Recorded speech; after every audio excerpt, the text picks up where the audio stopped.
Coba ingat, seandainya orang tua kita mulai sepuh, udah tua renta, apakah pernah ada adegan dalam kehidupan kita, kita membentak orang tua kita, sampai orang tua kita merasa ketakutan kepada anaknya sendiri. Orang tua kita nggak berani untuk mengatakan keinginannya, ingin dibuatkan atau ingin dimasak, ingin dibelikan satu masakan kesukaan dia, saking takut dan saking kagetnya orang tua kita terhadap sikap kita yang pernah memarahi, membentak, bahkan kadang mencela orang tua kita.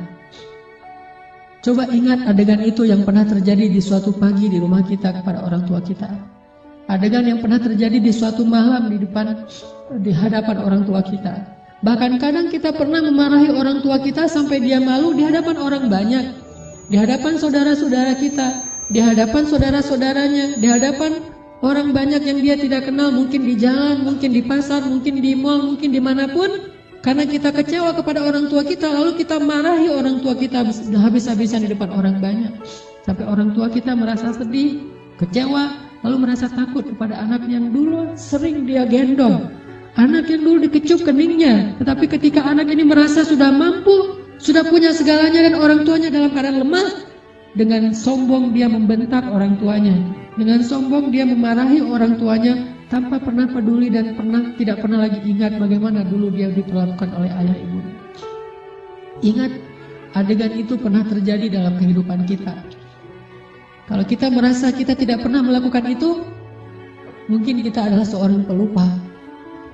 Saya kira orang seperti kita yang dulu pernah masa-masa kelam, pernah nggak stabil emosinya, pernah mengalami masa-masa sulit. Saya kira semua kita pernah ngalamin masa ketika kita benar-benar menyakiti perasaan ayah dan ibu kita. Kita buang semua jasa mereka, lalu kita mengatakan kalimat-kalimat yang seolah-olah kita adalah anak yang tidak pernah mendapatkan kebaikan dari orang tua kita. Ayah kita diam ketika dimarahi oleh kita, dan dia tidak pernah mengatakan, dulu kamu pernah seperti ini tapi saya sabar. Dulu saya habis-habisan berkorban untuk kamu, saya korbankan semuanya, saya siang malam mencari nafkah untuk kamu. Ayah kita tidak pernah mengatakan itu di hadapan kita. Dia tetap sabar menanggung semua ucapan-ucapan dan bentakan dari anaknya. Apalagi ibu kita. Apakah dia mengandung kita 9 bulan hanya untuk ketika kita lahir lalu membentaknya? Dia mengandung kita 9 bulan dalam kepayahan, gak bisa duduk, gak bisa tidur, gak bisa berdiri, jalan kemana-mana berat. Apakah hanya untuk melahirkan seorang anak yang congkak, sombong, yang kemudian membentak ibunya hanya karena kesalahan kecil yang dilakukan ibunya? Ingat, adegan itu pernah terjadi dalam kehidupan kita. Lalu coba baca perintah Allah. Sehingga pantas jika Allah Subhanahu wa Ta'ala sangat murka kepada anak sesoleh apapun dia, ahli tahajud sekalipun, tinggal di Masjidil Haram sekalipun, kalau dia durhaka kepada ayah ibunya, ini tidak ada nilainya di mata Allah Subhanahu wa Ta'ala. إما يبلغن عندك الكبر أحدهما أو كلاهما فلا تقل لهما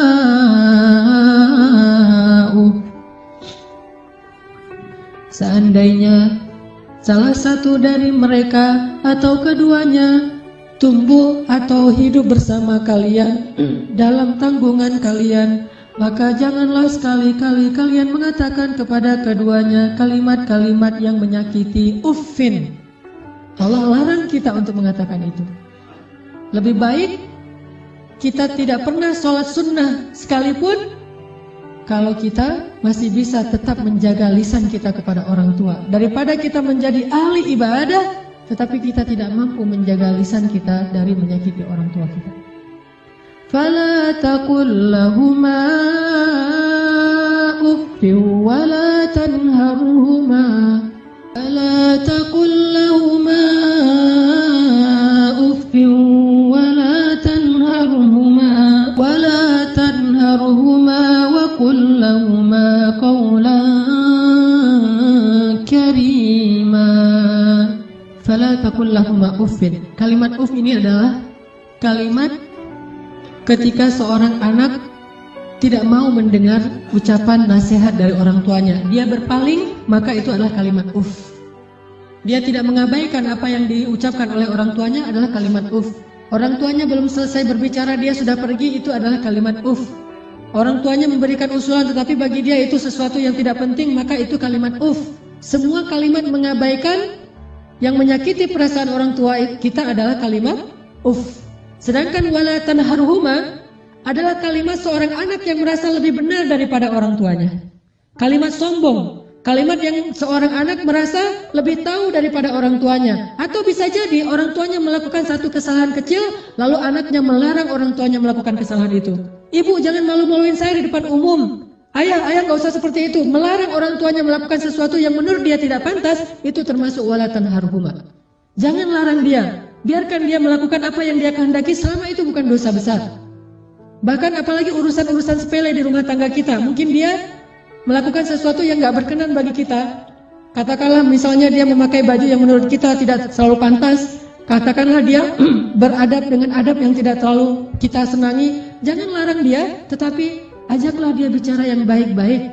Jangan pernah melarang dia melakukan sesuatu yang membuat dia merasa disalahkan, yang membuat dia merasa sensitif, karena semua itu masuk wala tanharhuma. Terus apa yang harus kita lakukan? Wa qul lahuma qawlan karima. Katakan kepada keduanya ucapan yang karim, ucapan yang mulia. Bagaimana ucapan yang mulia? Disertai dengan senyum dari anaknya, dengan suara yang lemah lembut, dengan tetap menjaga perasaan orang tuanya. Itulah qawlan karima.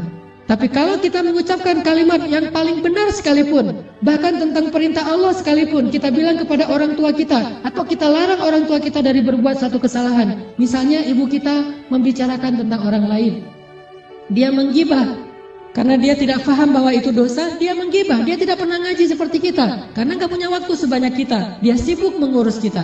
Suatu saat dia menggibah tentang saudaranya, tentang keluarga, tentang orang lain. Maka jangan larang dia dengan cara yang membuat dia merasa sakit hati, membuat dia merasa tersinggung. Walaupun dia salah dan kita yang benar, kita mengatakan kalimat yang baik, yaitu kalimat yang ibu jangan menggibah orang lain, ibu itu dosa besar dan seterusnya, yang membuat dia sedih, itu termasuk wala tanharhuma. Terus apa yang harus kita katakan? Katakan qaulan karima. Pilih kalimat yang paling baik yang bahkan belum pernah kita ucapkan semasa hidup kita. Bahkan kepada pacar kita, istri kita, suami kita, orang yang paling kita cintai pun kita belum pernah katakan kalimat sebaik itu. Katakan itu kepada orang tua. Mereka lebih berhak dapat kalimat yang terbaik dari anaknya. Siapa suami kita? Sehingga kita memilih kata-kata yang paling santun untuknya, tapi kita tidak menyedekahkan kata-kata itu untuk orang tua kita. Siapa istri kita? Pengorbanan apa yang sudah diberikan istri kita? Dia hanya datang dalam kehidupan kita karena melihat situasi kita, melihat diri kita, melihat kepribadian kita, hasil dari perjuangan orang tua kita. Harta kita yang sudah mapan, pekerjaan kita yang sudah jelas, kemudian penampilan kita yang menarik, semua ini hasil pengorbanan orang tua kita, lalu istri kita mengambil manfaat darinya. Siapa dia untuk kita lebih dahulukan daripada ayah ibu kita? Apalagi orang yang bukan siapa-siapa dalam kehidupan kita, tidak ada hubungan apapun selain pertemanan, yang kemudian kita menyebutnya sebagai kekasih kita. Apakah dia lebih berhak mendapatkan qaulan karima daripada ayah ibu kita?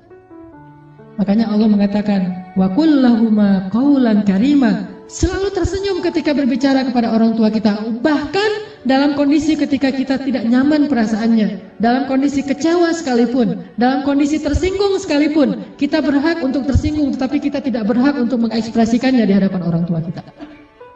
Wajar manusia tersinggung, wajar manusia kecewa, tetapi kita tidak berhak sama sekali mengekspresikan kekecewaan itu di hadapan orang tua kita. Kenapa? Allah katakan wa qul lahuma qaulan karima wa la tanharhuma. Jangan tunjukkan rasa tidak senang kalian kepada mereka. Apalagi kalau orang tua kita sudah mulai pikun. Banyak kesalahan yang dia akan lakukan. Dia datang kepada kita, kita punya budaya di keluarga bersama istri kita dan anak-anak kita. Dia datang dan melakukan hal-hal yang tidak sesuai dengan budaya di rumah kita. Kalau ayah kita seorang laki-laki yang perokok misalnya, maka dia merokok di sembarang tempat, lalu dia tidak pakai asbak, dia buang puntung rokoknya, atau mungkin debu dari rokok itu di mana-mana. Karena kita merasa bahwa rumah kita tidak punya budaya seperti ini, kita marah kepada orang tua kita. Tetap jangan marahi dia, wala tanharhuma. Jangan cela dia, jangan marahi dia, kata Allah SWT. Walaupun dia melakukan kesalahan sekalipun.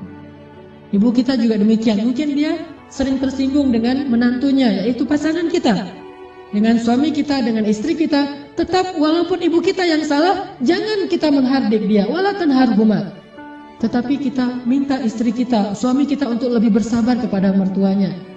Walaupun yang salah adalah mertua. Itu yang Allah maksud wala tanharhuma. Jangan pernah, jangan abaikan